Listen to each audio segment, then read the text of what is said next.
हमने कहीं ना कहीं अपनी सेहत को काफी पीछे छोड़ दिया है। और आज हो ये गया है, चाहे आप सैर कर लें, चाहे आप जिम जा लें, आप जो भी है कुछ भी कर लें, लेकिन आपको जब तक आपकी डाइट ठीक नहीं होगी तो आप सेहतमंद नहीं होंगे। अनहेल्दीएस्ट चीज़ की बात करूँगी जिसको मैं पर्सनली बहुत अनहेल्दी चीज़ मानती हूँ और वो हर घर में रोज़ पी जाती है। चाय की बात तो नहीं कर रहे हैं आप? चाय की बात। एक और समस्या जिससे काफ़ी लोग जूझ रहे हैं वो है बालों का झड़ना, निरंतर बालों का झड़ना, जिससे लोग काफ़ी परेशान रहते हैं। उसके बारे में भी मैं चाहूँगा कि उसके बारे में बताएं कि उसके लिए क्या डाइट है हमारे बालों के झड़ने के लिए।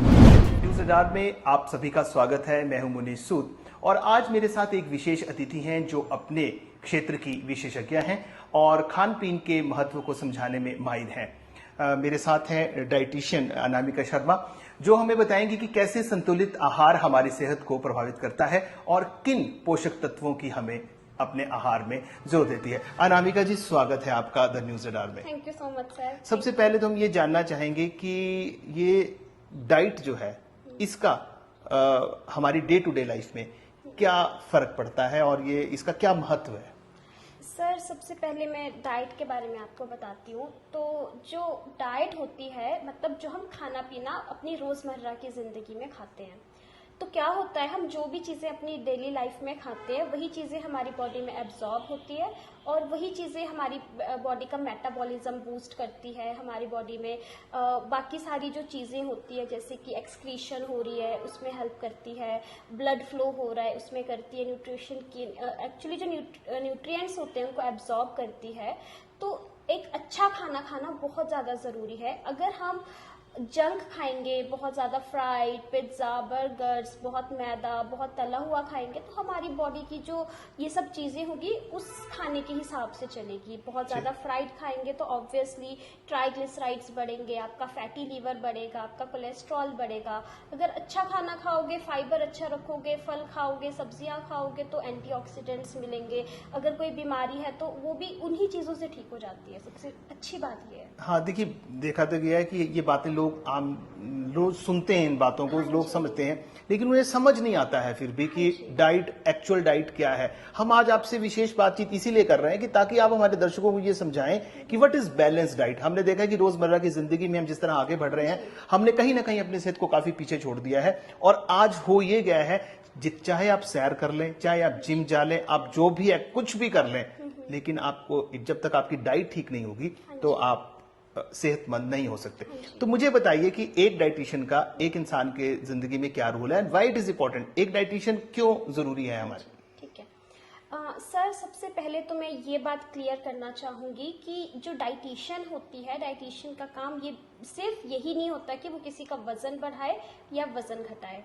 बहुत सारे लोगों को ये मिथ है या उनके दिमाग में ये कंसेप्शन होता है कि डाइटिशियन के पास हमें तब जाना है क्योंकि हमारा वजन बढ़ गया है या हमारा वजन बहुत ज्यादा कम है या हम जिम जा रहे हैं, हमें समझ नहीं आ रहा है क्या खाना है। तो ऐसा नहीं होता है। जो डाइटिशियन होती है, डाइटिशियन वजन घटाना, वजन बढ़ाने के साथ साथ भी बहुत सारे रोल और भी होते हैं, जैसे कि किसी भी बीमारी को ठीक करना बिना किसी मेडिसिन के। ठीक है? अच्छा, ये काफी बड़ी बात बोल रही हैं आप। हाँ जी। और मैं आपके दर्शकों को चाहूंगा कि उस बात को ध्यान से सुने। ये मैडम कह रही हैं कि ये अपने खान पान के, अगर आप खान पान में सुधार करते हैं तो बिना दवाई से भी आप बड़ी से बड़ी बीमारी से बच सकते हैं। जी, देखिए, ऐसा होता है जब आप अपना लाइफस्टाइल और अपनी डाइटरी हैबिट्स, ये दो चीज़ें होती है, जब अगर आपने ये दोनों चीज़ें इंप्रूव कर लिए तो बड़ी से बड़ी बीमारी से आप बहुत अच्छे से ओवरकम कर सकते हो, बहुत इजीली। नो डाउट दवाई अपना काम करती है, बट दवाई के साथ साथ अगर आप डाइट पे लाइफस्टाइल इंप्रूव करें तो आप बहुत हद तक और ज़्यादा अच्छे से ठीक हो सकते हैं। तो जो आपने बात कही डाइटिशियन का रोल कहाँ पे आता है, तो मैं ये बताना चाहती हूँ कि डाइटिशियन का रोल तब आता है जब आपको ये समझ, अब आजकल सोशल मीडिया बहुत ज़्यादा चला है, आप बहुत रील्स देखते हो, बहुत यूट्यूब देखते हो, तो उसमें आपको 1000 डाइट प्लान्स मिल जाएंगे और उसमें आपको, आप थायराइड के लिए निकालो, आपको बहुत सारी चीज़ें पता लग जाएगी, बट आपको ये पता नहीं चलेगा कितनी खानी है वो चीज़, कैसे खानी है, कब खानी है, किस हिसाब से खानी है। एक चीज़ होती है किसी चीज़ को खाना, दूसरी चीज़ होती है किसी चीज़ की एब्जॉर्प्शन बॉडी में बढ़ाना।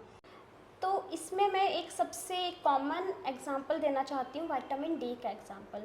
आजकल हर एक इंसान को विटामिन डी की डेफिशिएंसी है, हर एक इंडियन को मोस्टली, क्योंकि हम सनलाइट के एक्सपोजर में बहुत कम होते हैं। तो और इसका रिलेशन होता है कैल्शियम के साथ। कैल्शियम क्या है? कैल्शियम एक मिनरल होता है जिसकी मतलब बहुत लोगों को डेफिशिएंसी होती है।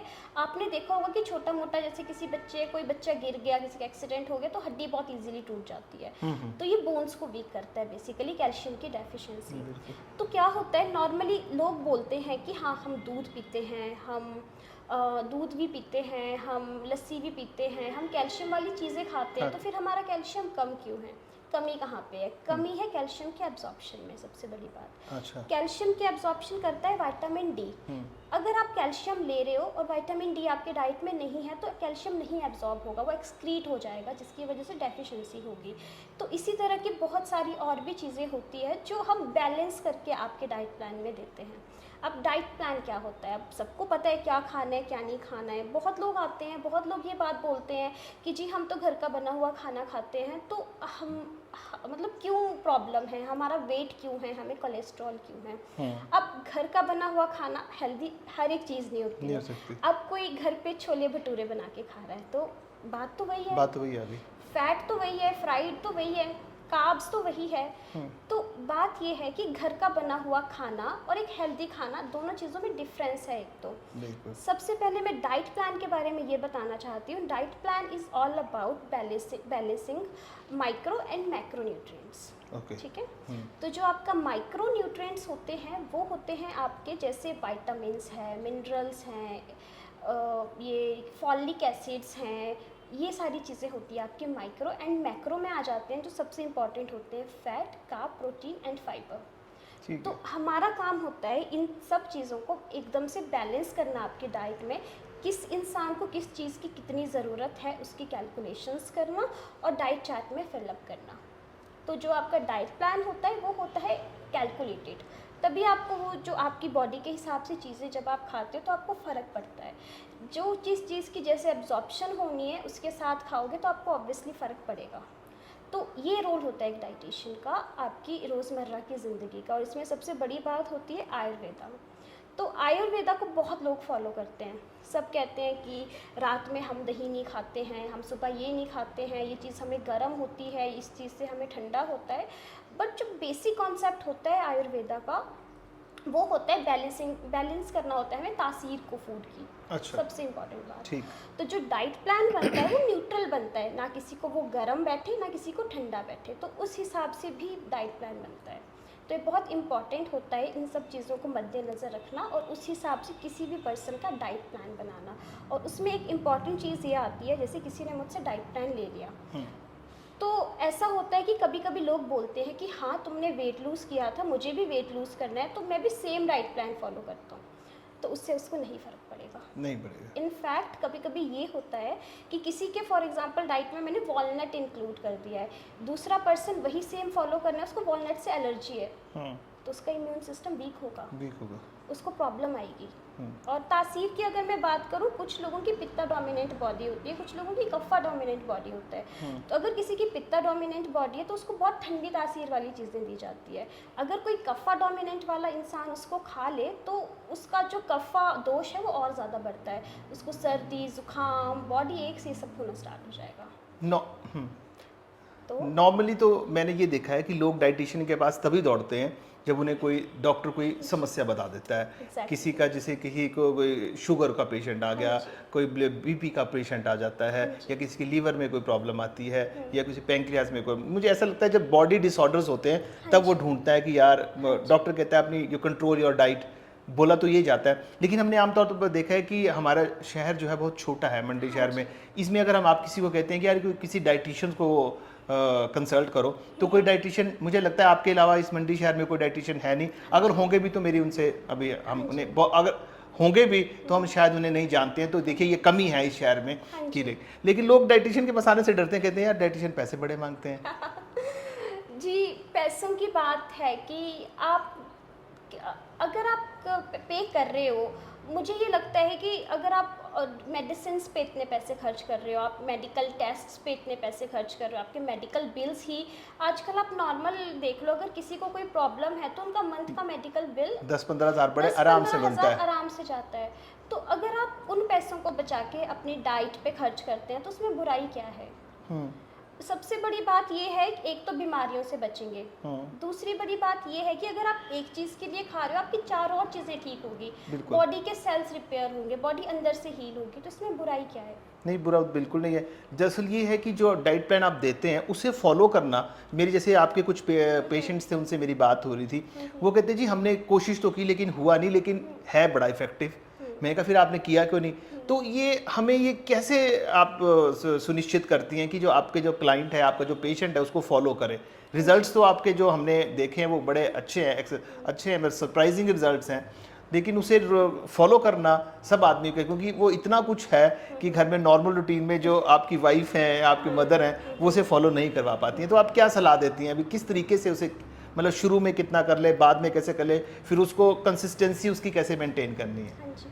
तो अगर मैं डाइट प्लान की बात करूँ तो इसमें सबसे हटके जो चीज़ होती है वो होती है आपके टाइमिंग्स खाने की। सबसे बड़ी टाइमिंग्स। बात, नॉर्मली अगर आप दिन में 3 बार 4 बार या 5 बार खा रहे हो, उसमें क्या होता है, उसमें आपको 7 बार खाना होता है। सबसे बड़ी बात, 7 टाइम्स। 7 टाइम्स आपको मील्स लेने पड़ते हैं, जिसमें 2 तो डिटॉक्स ड्रिंक्स होते हैं, early morning and post dinner, वो आपके ड्रिंक्स होते हैं। 5 बच गए आपके, इसमें मेन होता है ब्रेकफास्ट, लंच एंड डिनर, बीच में mid morning and evening snacks, तो आपके 7 मील्स कंप्लीट होते हैं। और रही बात फॉलो करने की और करवाने की, सबसे बड़ी बात होती है इसमें विल पावर को स्ट्रांग रखना। अगर आपके अंदर ये है कि नहीं मुझे करना है, मुझे करना है, तो आप कर लेते हो। बट प्लान का ये होता है कि मैं अपनी तरफ से बहुत ज़्यादा कोशिश करती हूँ कि मैं कॉम्प्लेक्स ना करूँ किसी के भी मील प्लान को। मैं कोई भी फैंसी चीज़ें ऐड नहीं करना चाहती, ना मैं करती हूँ। मैं कभी किसी को नहीं बोलती कि आप एवोकाडो टोस्ट खाओ, आप ड्रैगन फ्रूट स्मूदी लो। हाँ, ये बड़े महंगा काम होता है डाइटिशियन। एक्चुअली ये महंगा काम भी है और सबसे बड़ी बात है बहुत कॉम्प्लेक्स चीज़ें हैं बनाने के लिए। बिल्कुल। तो उसमें क्या होता है कि जो आपका नंबर 1 प्लान होता है वो बहुत ही ज़्यादा सिंपल होता है, नॉर्मल। फिर उसमें ये चेक किया जाता है कि आपको उससे फ़र्क कितना पड़ा है। फिर उस हिसाब से आपकी जब बॉडी की एनालिसिस की जाती है, काउंसलिंग्स की जाती है, आपका वेट चेक किया जाता है, आपके कुछ ब्लड टेस्ट चेक देखे जाते हैं, उसके हिसाब से फिर मैं नेक्स्ट प्लान बनाती हूँ। मैं हमेशा से यही कोशिश करती हूँ कि मैं seasonal and regional he prefer करूँ खाने में। मेन तो चीज़ होती है कैलकुलेशंस करना किसी भी चीज़ की। बाकी चीज़ें सिंपल होती है, इतना भी कुछ मुश्किल नहीं होता है, बट स्टिल जो हमारी नॉर्मल रूटीन है उससे तो थोड़ी अलग होती है। बट अगर एक बार रूटीन बन जाए तो वो कभी तोड़ नहीं सकता इंसान। जो हमारे दर्शक आपको देख रहे हैं, मैं चाहूँगा कि आप उनसे बताएं कि किन लोगों को आपकी आवश्यकता है। जो बिल्कुल स्वस्थ हैं उनको भी आवश्यकता है, कि जो अस्वस्थ हैं सिर्फ उन्हीं को आपकी आवश्यकता है, और बच्चों से लेकर बड़े तक, मतलब आपका किन किन लोगों को आपको अप्रोच करना चाहिए? मैंने देखा है कि कई मदर्स हैं वो हमेशा चीख रही होती हैं, जी बच्चा खाता नहीं है, खाता नहीं है, ये नहीं करता, ये नहीं। कुछ बच्चे हैं वो सोते नहीं हैं टाइम से, कुछ बच्चों का मूड स्विंग्स बहुत ज़्यादा है। तो बच्चों के लिए भी आप डाइट प्लान देती हैं? They can also, these mothers can also consult you? हाँ जी, हाँ जी, हाँ जी। देखिए जो डाइट प्लान होता है वो 0 से लेके 90 ईयर्स 100 ईयर्स हर एक इंसान के लिए होता है, सबसे बड़ी बात। और जो आप बच्चों की बात कर रहे हो, बच्चों का क्या रहता है, बच्चों की जो एज होती है ना उसके हिसाब से स्पेसिफिक चीज़ें होती है जो हमें ऐड करनी होती है डाइट में बच्चों के। तो उसमें क्या होता है कि जब बच्चा छोटा होता है वो बहुत ग्रोइंग एज में होता है, बच्चे बहुत जल्दी ग्रो करते हैं। तो जब बच्चा, अगर मैं 6 मंथ्स तक की बात करूँ तो 6 मंथ्स तक तो मैं प्रेफर करती हूँ कि मदर का मिल्क ही बच्चा पिए, कोई फार्मूला फीडिंग ना ले अगर ज़रूरी नहीं है तो अगर मदर मिल्क पे ही बच्चा रहे तो वो उसके लिए सबसे अच्छी और हेल्दी चीज़ है। ठीक है। उसके बाद जब वो सॉलिड खाना शुरू करता है तो सबसे पहले उसको सेमी सॉलिड फूड से स्टार्ट कीजिए, और बच्चे को सब कुछ देना बहुत ज़रूरी होता है। बच्चे को आप चावल दीजिए, बच्चे को आप ड्राई फ्रूट्स दीजिए, सब्जियां दीजिए, फ्रूट की स्मूदीज़ दीजिए, बहुत इंपॉर्टेंट है, तभी बच्चा बड़े होकर सब कुछ खाता है। और एक चीज़ मैं हमेशा मदर्स को मना करती हूँ, वो है शुगर। क्योंकि अब मदर्स सोचती है कि हमारा बच्चा ये नहीं खाएगा क्योंकि इसमें चीनी नहीं है, बट प्रॉब्लम ये है कि बच्चे को पता ही नहीं है कि चीनी क्या है। बच्चे को वही पता होगा जो आप उसको खिलाएंगे बचपन से। अगर आप सॉल्टी दे रहे हो तो उसके लिए तो वही टेस्ट है, आप फीका दे रहे हो तो उसके लिए वही टेस्ट है, आप खट्टा दे रहे हो उसके लिए वही टेस्ट है, आप मीठा दे रहे हो वही टेस्ट है। जब आप बच्चे को बचपन से ही मीठी चीज़ें, जैसे लोग बोलते हैं कि चलो थोड़ी सी चॉकलेट खिला दो इसको, बॉर्नवीटा वाला दूध, कुछ नहीं खा रहा तो यही खा ले, कुछ नहीं खा रहा है तो मैगी दे दो, खिला दो, इसको मोमोज खिला दो। हाँ। इसकी मैं आपको सबसे बड़ी डिसएडवांटेज बताती हूँ अगर आपने किसी बच्चे को मैगी खिला दी सपोज, बिल्कुल उसके बाद वो बच्चा मैगी ही मांगेगा, बिल्कुल वो कभी आटा नूडल नहीं खाएगा, नहीं खाएगा। वो कभी घर की बनी हुई नूडल नहीं खाएगा, मतलब ही नहीं है वो खा ले, क्योंकि उसका टेस्ट आपने वैसा डेवलप कर दिया। बिल्कुल और ये पैकेज्ड फूड होते हैं, इनमें एक टेंडेंसी होती है कि इनकी हमें क्रेविंग्स होती है। इनमें कुछ ऐसे केमिकल्स, कुछ ऐसे प्रिजर्वेटिव्स, कुछ ऐसे एमल्सिफायर्स होते हैं कि क्रेविंग होती ही है इन चीज़ों को खाने की। हाँ। तो बच्चा बार बार वही चीज़ मांगेगा, बच्चा कुछ नहीं खाएगा, इनफैक्ट वो खाना छोड़ देगा। देगा। आपके पास कोई ऑप्शन नहीं बचेगा, आपको मैगी खिलानी पड़ेगी, बिल्कुल। हो गया उसका टेस्ट खराब। बिल्कुल ठीक है, तो मेरी ये गुजारिश है सब मदर्स से कि आप अपने बच्चे का टेस्ट अपने अकॉर्डिंग डेवलप कीजिए। बच्चे को हरी सब्जियां खिलाइए, बच्चे को फ्रूट्स खिलाइए, उसको जूसेस पिलाइए, जितना हो सकता है घर का बना हुआ अपने हाथ से बनाया हुआ खाना खिलाइए रेदर देन बाहर की चीज़। जैसे हमने देखा है कि बच्चे सब्जियां नहीं खाते हैं और मदर्स को बड़ी परेशानी होती है, कहा भी जाता है कि बोला ये जाता है कि हरी सब्जियां खाओ, लेकिन बच्चे नहीं खाते हैं, तो उसके लिए आप क्या सजेस्ट करती हैं? या अगर बच्चे सब्जी नहीं खा रहे हैं तो बच्चों को कैसे खिलानी है फिर? ठीक है, मैं इसके लिए सजेस्ट करती हूँ मदर्स को कि वो इनोवेटिव बने। सबसे बड़ी बात उसमें क्या होता है, बच्चा बीटरूट बहुत अच्छा सोर्स होता है आयरन का, फॉलिक एसिड्स का। बीटरूट बहुत अच्छा एंटीऑक्सीडेंट भी होता है, खून को भी बढ़ाता है, जो बहुत अच्छी चीज़ है, बट मोस्टली बच्चे नहीं खाते हैं। आप बीटरूट काट के दे दो, वो नहीं खाएंगे। तो इसके लिए मैं आपको बताती हूँ आपको क्या करना है। आपको बीटरूट को ग्राइंड करना है अच्छे से, और जो आप आटा गूंदते हो उसमें बीटरूट का जूस गूंद दो। ठीक है, तो बच्चा जब रेड कलर की रोटी देखेगा खुश हो जाएगा और वो खा लेगा। ठीक है, आप जूस बना लो, उसमें थोड़ा सा अनार, थोड़ा सा एप्पल डाल दो, बच्चे को पता भी नहीं चलेगा कि उसमें बीटरूट है, तो वो खा लेगा। तो आपको ऐसे ही बहुत ज़्यादा इनोवेटिव बनना पड़ता है। अगर बच्चा फॉर एग्जांपल पालक नहीं खा रहा है, तो आप पालक और पनीर का सैंडविच बना के दे दो, पालक की प्यूरी बना दो, वो पूरी ग्रीन हो जाएगी, उसमें पनीर मैश करके जो बच्चे को मसाले या कुछ भी पसंद है वो डाल दो, उसका सैंडविच बना दो। आपका मतलब ये है कि सब्जियों को ही कुछ इनोवेशन करके उस पर कर दे, क्योंकि और आप ये करो कि बच्चे को पता ही ना चले कि उसमें ये चीज़ भी है। अब अगर बच्चा आपका कोई स्पेसिफिक चीज़ नहीं खाता, फॉर एग्जांपल घिया नहीं खाता है, घिया एक बहुत ज़रूरी चीज़ है खाने के लिए, पेट के लिए बहुत अच्छा होता है, हमें पता है कि खाना चाहिए हमें। तो आप क्या करोगे, आप घी की प्यूरी बनाओगे और किसी सब्जी में डाल दोगे। ठीक है, वो एक सबसे बेस्ट चीज़ होती है कि बच्चे को पता ही ना चले कि इसमें ये चीज़ भी है। बच्चा पनीर खाता है, पनीर की सब्जी बनाओ, उसकी घी की प्यूरी थोड़ी सी बना के उसमें डाल दो, टमाटर प्याज जैसे डालते हैं वैसे डालो, बच्चे को पता ही नहीं। बच्चों को क्या, बड़ों को भी पता नहीं। पानी की जगह आप घी की प्यूरी भी डाल सकते हैं।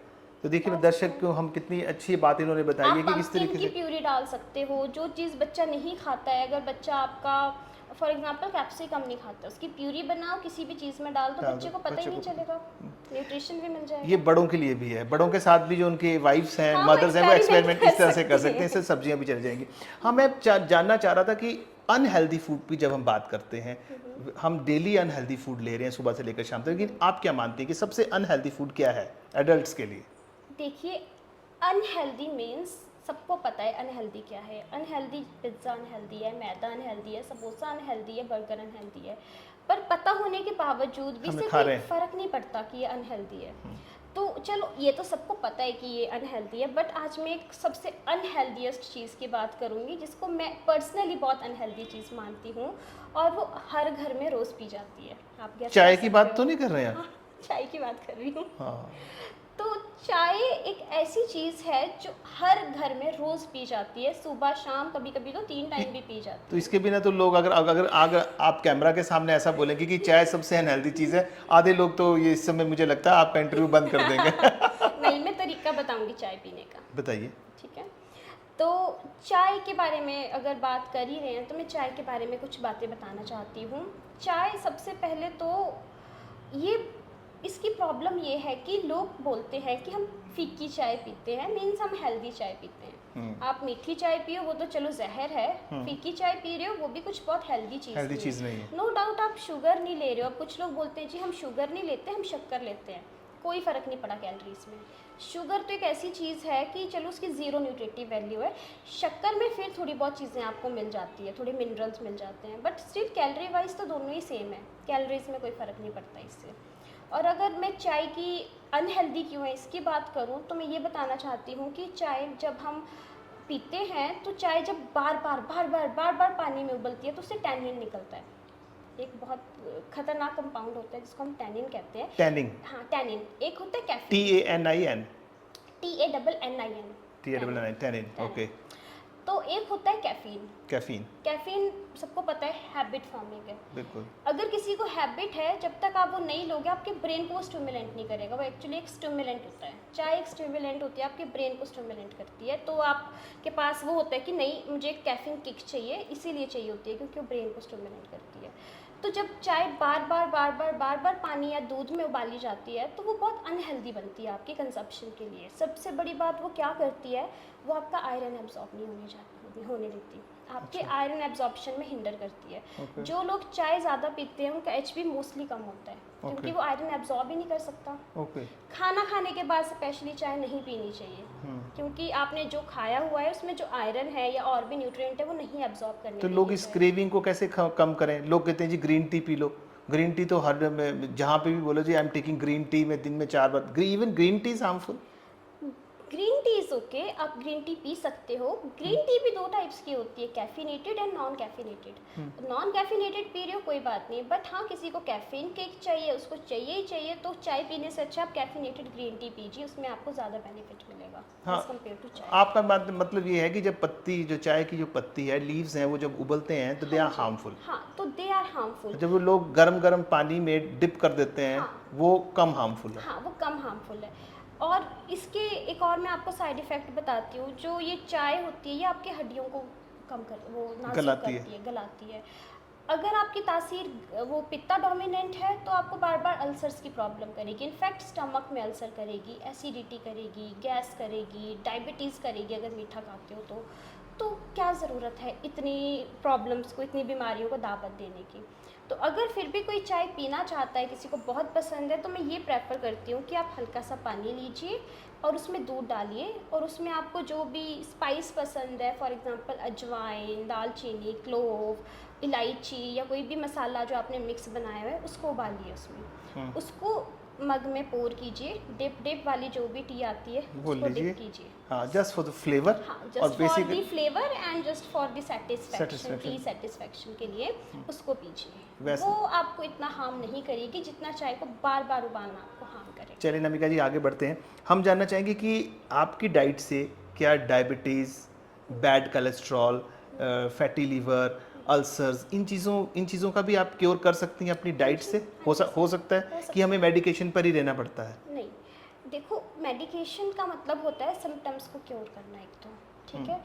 नो डाउट मैं मेडिसिन के बारे में नहीं बोलना चाहूँगी, मैं सिर्फ डाइट के बारे में बोलना चाहूँगी। तो डाइट का काम होता है आपकी जो रूट कॉज है उसको ठीक करना, ठीक है।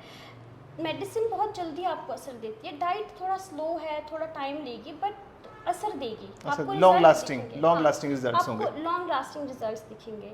अब काफ़ी थायराइड के पेशेंट्स आते हैं, उनके थायराइड की डोज काफ़ी हद तक कम हुई है। किसी की 100 थी तो 25 पे हैं, 50 पे हैं, 75 पे हैं, बट इसमें कंसिस्टेंसी रखना बहुत ज़्यादा ज़रूरी होता है। आप डायबिटीज़ की बात कर रहे हो तो डायबिटीज़ भी बहुत हद तक डाइट से कंट्रोल की जाती है। और आपने बैड कोलेस्ट्रॉल, ट्राइग्लिसराइड्स की बात की तो वो भी। इसमें मैं एक बात कहना चाहूँगी, एक चीज़ होता है परहेज़ करना।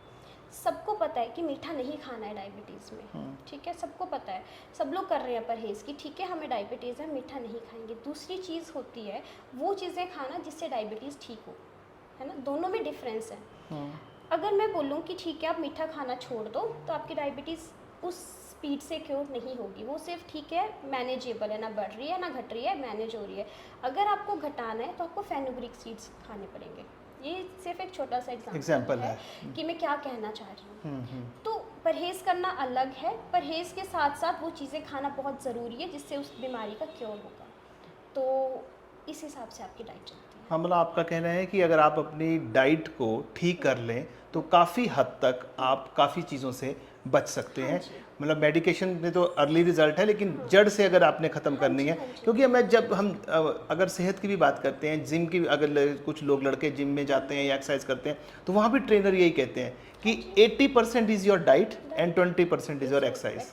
हाँ, और लोगों में ये मिथ है कि यार डाइटिशियन के पास जाना, कि जैसे लोगों ने यही सुना है कि आज तो सेलिब्रिटीज़ होते हैं उनके डाइटिशियंस होते हैं, लेकिन अभी ये कल्चर शायद नहीं है। तो मैं भी अपने दर्शकों से यही बताना चाहूँगा कि अगर ये नहीं है कि आपने फुल टाइम डाइटिशियन आप रख लीजिए, लेकिन आप अगर एक डाइटिशियन है पर ये प्रोफेशनल है, अगर आप इनसे कंसल्ट करते हैं, एक बार भी अगर आप इनके साथ बैठते हैं, इनका डाइट प्लान लेते हैं, तो अवश्य आप अपनी काफ़ी चीज़ों का सुधार कर सकते हैं। अब मैं एक बड़े अच्छे प्रश्न पे आ रहा हूँ, जैसे जैसे हमारे जो यंगस्टर्स हैं, लड़के हैं, लड़कियाँ, they need glowing skin, even girls, ladies, they need glowing skin.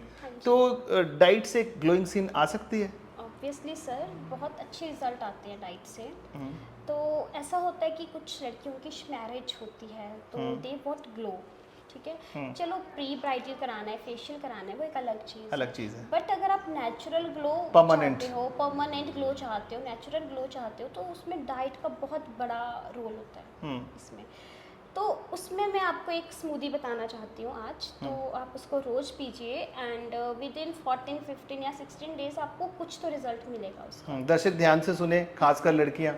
तो उसमें आपको क्या करना है, आपको उसमें यूज़ करना है beetroot, carrot, lemon, chia seeds and कोई भी अगर आपको फ्रूट पसंद है, फॉर एग्जांपल पाइनएप्पल पसंद है, पाइनएप्पल यूज़ कीजिए। तो आपको हाफ बीटरूट ले लीजिए, एप्पल खाना पसंद है, आप एक एप्पल ले लीजिए, बिल्कुल। हाफ या 1 लेमन ले लीजिए अपने टेस्ट के अकॉर्डिंग। उसमें आपको थोड़ा सा सॉल्ट, थोड़ा सा ब्लैक पेपर डालना है और चिया सीड्स को ओवरनाइट सोक कर दीजिए और सुबह आपने उसमें चिया सीड्स डालने हैं। अच्छा। रोज़ आपको एम्प्टी स्टमक उसको सुबह सुबह पीना है, एक अप्रॉक्स 250 ml।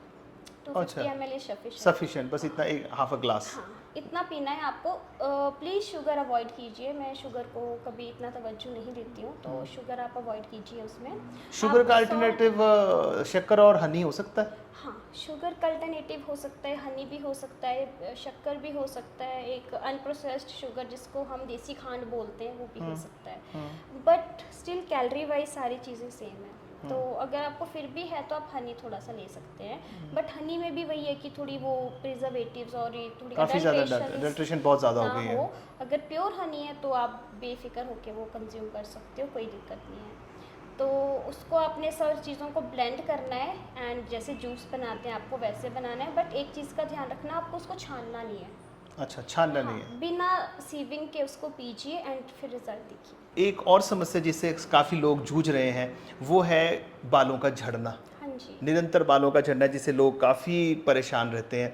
उसके बारे में भी मैं चाहूँगा कि उसके बारे में बताएं कि उसके लिए क्या डाइट है हमारे बालों के झड़ने के लिए। ठीक है, तो जैसे आपने हेयर फॉल की बात की, तो हेयर फॉल 2 फैक्टर्स पर डिपेंड करता है, internal and external. External factor होता है आपने बालों में कलर करवाया, स्मूथनिंग कराई, कुछ ट्रीटमेंट करवाया और वो आपको सूट नहीं किया, कभी कभी नहीं सूट करता है, एक वो होता है। दूसरा, आपने कोई शैम्पू चेंज किया, कंडीशनर चेंज किया, वो आपको सूट नहीं किया, उससे हेयर फॉल होता है। ये एक्सटर्नल फैक्टर्स है। बट अगर मैं इंटरनल फैक्टर्स की बात करूँ तो हो सकता है आपको विटामिन डी की डेफिशिएंसी है, B12 की डेफिशिएंसी है, हार्मोन्स इम्बैलेंस है, थायराइड है। ये सारी चीज़ें हेयर फॉल को बहुत ज़्यादा प्रमोट करती है, स्पेशली लेडीज़ में। ठीक है। तो अगर कोई इंटरनल डेफिशिएंसी है तो उसके लिए मैं आपको एक चीज़ बताना चाहती हूँ, आप उसको पीजिए एंड आपको काफ़ी हद तक रिलीफ मिलेगा हेयर फॉल में। तो आपको क्या करना है, आपको 100 ग्राम बादाम लेने हैं, आप नोट कर सकते हैं। 100 ग्राम आपको बादाम लेने हैं, 100 ग्राम आपको कैश्यूज़ लेने हैं, 200 ग्राम आपको फ्लैक्स सीड्स लेने हैं जो अलसी के बीज होते हैं, 200 ग्राम आपको पंपकिन सीड्स लेने हैं एंड 200 ग्राम आपको ये लेने हैं जिसको हम मगज कहते हैं, मेलन सीड्स होते हैं वो। अच्छा। बेसिकली, ठीक है। आपको उन सबको ड्राई रोस्ट करके उसका पाउडर बनाना है और रोज़ शाम को आप उसमें थोड़ा केसर डाल सकते हो, अगर पॉसिबल है आप ज़रूर उसमें केसर डालिए एंड इलायची डालिए उसमें थोड़ी सी। ओके। ठीक है। उन सबको ड्राई रोस्ट करके एक पाउडर बनाइए। रोज़ आपको 1 table spoon, not teaspoon, table spoon दूध में डाल के पीना है रोज़ शाम को। तो उससे आपको काफ़ी हद तक रिलीफ मिलेगा हेयर फॉल में। Very good.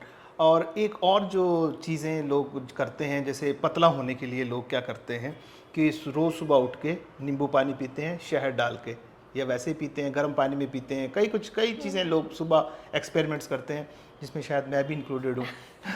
तो वो कहाँ तक फायदा? किसी ने मुझे कहा कि देखिए आपको नींबू कभी भी ऐसे अकेला नहीं पीना चाहिए, ये तेजाब की तरह होता है। तो मैं एसिड होता है। एसिड, तो आप मुझे बताइए कि नींबू पर सुबह उठ के जो लोग डिटॉक्स करते हैं अपने आप को, वो सबसे बेहतर तरीका क्या है? ठीक है।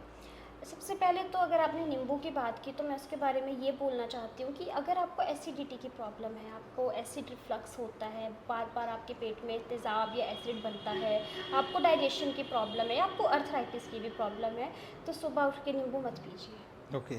ठीक है। नींबू आपके बॉडी में और ज़्यादा एसिड बनाता है। ओके। ठीक है। तो जैसे आप डिटॉक्स की बात कर रहे हो तो आपको एक्चुअली फ़ैट कटर ड्रिंक्स लेने होते हैं जो आपका फ़ैट कट करते हैं ओके। सुबह उठ के। तो मुझे सबसे अच्छा, सबसे बेस्ट ड्रिंक लगता है बे लीफ चिया वाटर। ठीक है।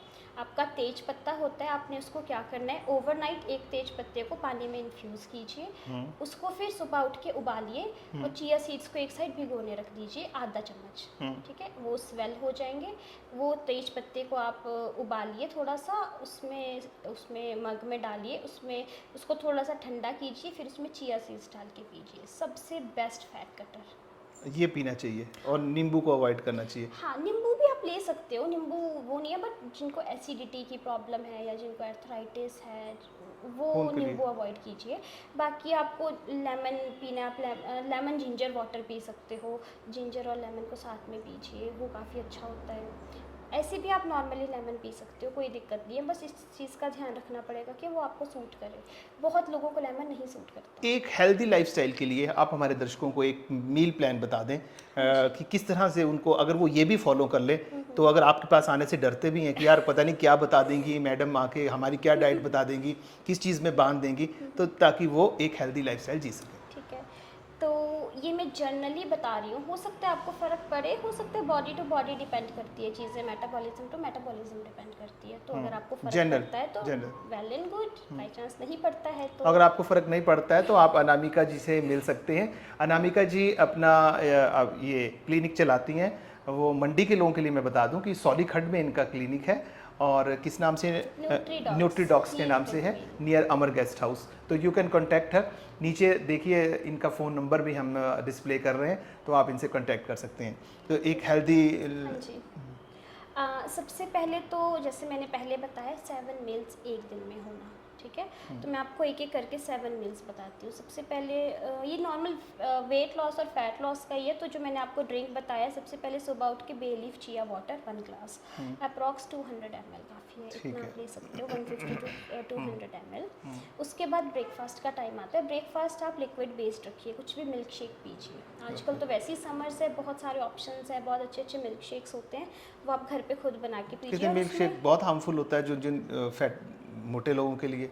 मिल्क शेक जैसे जैसे कोई मैंगो शेक ले रहा है या वो ले रहा है, वो इट इज़ हार्मफुल। नहीं, एक्चुअली ये आपके डिपेंड करता है ओवरऑल कैलोरीज पे कि आपकी ओवरऑल कैलोरीज कितनी है। अगर आप सुबह मिल्क शेक पी रहे हो, उसके बाद आप लंच में बहुत सारे चावल दाल रोटी सब खा रहे हो, उसके बाद डिनर में भी आप बहुत रोटी चावल ये Then सब it's खा रहे हो, तो हार्मफुल है। बट नहीं, ऐसे हार्मफुल नहीं है, आप मिल्क शेक्स पी सकते हो, कोई दिक्कत ओके, नहीं एनी है। Milk shake. हाँ, इनफैक्ट आप बनाना शेक पीजिए, बट उसमें आपको इंग्रेडिएंट्स का ध्यान रखना पड़ेगा। उसमें चिया सीड्स डालिए, आप उसमें हेल्दी फैट्स ड्राई फ्रूट्स डालिए, तो वो नहीं हार्म करेगा। ठीक है। अगर आपके पास बहुत ज़्यादा फैट वाला मिल्क आता है फॉर एग्जांपल, तो आप उसको डाइल्यूट कीजिए, उसको लो फैट मिल्क में बनाइए, ठीक वो है। आपको हार्म नहीं तो करेगा। ब्रेकफास्ट में शेक्स हो गए हाँ। और उसके बाद मिड मॉर्निंग वाला टाइम आता है। मिड मॉर्निंग में 5 बादाम, 1 अखरोट और 1 फ्रूट खा सकते हो, आपकी पसंद का कोई भी।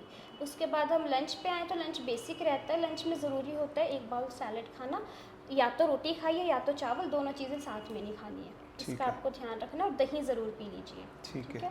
आजकल जैसे समर्स है तो लस्सी पीजिए, ये अर्ली ये सॉरी इवनिंग Evening। स्नैक्स वाला जो टाइम आता है उसमें आप 1 ग्लास लस्सी पी लीजिए, मसाला लस्सी अच्छी रहती है, वो पीजिए। उसके बाद डिनर आता है, तो डिनर आप लाइट कीजिए, उसमें आप पोहा उपमा इस टाइप की चीज़ें ले सकते हैं। एंड पोस्ट डिनर में सिंपल जीरा वाटर ठीक है। प्रेफर करूँगी, आप इसको कीजिए। आपको अगर आपको वेट ज़्यादा है तो आपका कुछ तो कम हो ही जाएगा। और एक हेल्दी लाइफस्टाइल भी अपनाना है और बाहर की चीज़ें हमें अवॉइड करनी चाहिए। ये आपने हमारे दर्शकों को अभी तक नहीं बताया कि जैसे आजकल कल्चर ये हो गया है, किटीज़ का, पार्टीज़ का, सोशलाइजिंग का इतना ज़्यादा हो गया है कि लोग घर में खाना लगभग अवॉइड करने लगे और आजकल बाहर की तरफ बढ़ बाहर गए की हैं। तरफ ज़्यादा है। तो उसे कैसे कंट्रोल करना है? इस चीज़ में मैं ये बोलना चाहूँगी, अगर मैं किसी को डाइट प्लान भी देती हूँ तो एक दिन संडे होता है जो चीट डे होता है। ओके। ठीक है। तो मैं चीट डे के बारे में बोलना चाहूँगी कि cheat day is very important. But cheat day का ये मतलब नहीं है कि आप सुबह मोमोज खा लो, लंच में पिज़्ज़ा खा लो, डिनर में छोले भटूरे खा लो, नहीं। चीट डे इसलिए इम्पॉर्टेंट होता है क्योंकि अगर हम हेल्दी चीज़ें खाएंगे तो हमारी बॉडी को, हमारे स्टमक को हेल्दी चीज़ों की आदत पड़ेगी। बट पूरी ज़िंदगी आप हेल्दी चीज़ें नहीं खा सकते। आप कहीं ट्रैवलिंग पे भी जाते हो, आप कहीं घूमने भी जाते हो, तो वहाँ पे आपको कुछ ना कुछ बाहर का खाना पड़ता है। तो इसलिए चीट डे इंपॉर्टेंट है, ताकि बॉडी को आदत रहे, आपके स्टमक को आदत रहे कि ऐसी भी चीज़ें होती है जिसको डाइजेस्ट करना है। अगर आप ये चीज़ें कम्प्लीटली छोड़ दोगे तो आपकी बॉडी नहीं एक्सेप्ट करेगी जंक को, और वो आपका पेट खराब करेगी। ठीक है, तो आप जैसे अपनी बॉडी को बनाते हो, आपकी बॉडी वैसी ही बन जाती है। तो चीट डे इज़ इम्पॉर्टेंट। हफ्ते में एक बार खाना कोई वो बात नहीं है, बट हाँ, रोज़ खाना गलत है, ऑल्टरनेटिव डेज पे खाना गलत है, बहुत फ्रिक्वेंटली खाना गलत है, बट हफ्ते में एक बार खा रहे हो तो कोई प्रॉब्लम नहीं है। और बड़ी ज़रूरी बात जो मेरे शायद दर्शक, सारे दर्शक सुन रहे हैं अभी तक, उस बात पे भी मुनीश ने ये बात नहीं पूछी, वो अल्कोहलिक ड्रिंक्स की थी। जिसमें जो डाइटिशियन के पास आने से फिर जो खासकर जेंट्स हैं वो बोलते हैं यार रिस्ट्रिक्शन लग जाएंगी, ये हो जाएगा। तो कितना आपकी डाइट, जब आप एक डाइट प्लान एक ऐसे व्यक्ति को देते हैं जो ड्रिंक्स भी करता है, तो उसमें आप कितना उससे बोल देते हैं, एक्सेप्ट कितना आपका तरफ से यस होती है भी इतना ड्रिंक्स आप ले सकते हैं ml? ओके, तो देखिए, अगर आप अल्कोहल की बात करें, अगर किसी का नॉर्मल वेट लॉस है, सिंपल वेट लॉस, कोई प्रॉब्लम नहीं है, कोई शुगर बीपी कोई प्रॉब्लम नहीं है, तो अल्कोहल, तो वेट लॉस में मेन होती है आपकी कैलोरीज। ठीक है, तो अगर कोई किसी को अल्कोहल, फॉर एग्जांपल उनका डे स्पेसिफिक है कि हाँ मुझे संडे को या सैटरडेज को मेरी पार्टीज़ होती है, किटीज़ होती है, तो मैं इस दिन पीता ही पीता हूँ, तो मैं उनकी ओवरऑल उस दिन की कैलोरीज कम कर देती हूँ और कंपनसेट हो जाता है वो अल्कोहल से। फॉर एग्जांपल सैटरडे अगर दिन है तो मैं दिन की कैलोरीज उनकी घटा दूंगी। अगर उनको फॉर एग्जांपल कितना, मतलब मे बी, मतलब आप वहाँ से वहाँ हटा के उसको हाँ, कंपनसेट करेंगे, 90 ml जितना ड्रिंक्स के साथ जाएगा उतना आप उसकी कैलोरीज कंपनसेट करके मैं उसमें इंक्लूड कर सकती हूँ कि हाँ ठीक है, एक दिन आपको लेना है, आप इतना इतना ऐसे ऐसे करके ले लीजिए। बट अगर किसी को कोई प्रॉब्लम है, फॉर एग्जांपल फैटी लीवर है, कोलेस्ट्रॉल है, शुगर है, तो मैं अवॉइड करने को कहती हूँ, क्योंकि जब तक वो बीमारी ठीक नहीं होगी, वो प्रॉब्लम ठीक नहीं होगी, तब तक अवॉइड कीजिए। उसके बाद जब आपका बॉडी हेल्दी है, आपका लाइफस्टाइल ठीक है, तो once in a blue moon it's okay, कोई बात नहीं। ठीक है अनामिका जी, आपने हमें समय दिया, इतनी बातें की, डाइट के बारे में बताया, इसके लिए बहुत बहुत धन्यवाद। थैंक यू मुनीश सर, आपने मुझे अपॉर्चुनिटी दी कि मैं दर्शकों को आपकी ये सब बता सकूं। तो मैं सब दर्शकों से यही कहना चाहती हूँ कि आप अपने हेल्थ का ध्यान रखिए, अपने लाइफस्टाइल का ध्यान रखिए, तो आप बहुत हद तक बीमारियों से दूर रहोगे और हेल्दी रहोगे। और आजकल हेल्दी लाइफ जीना बहुत ज़्यादा इंपॉर्टेंट है। Thank you sir, thank you so much, thank you.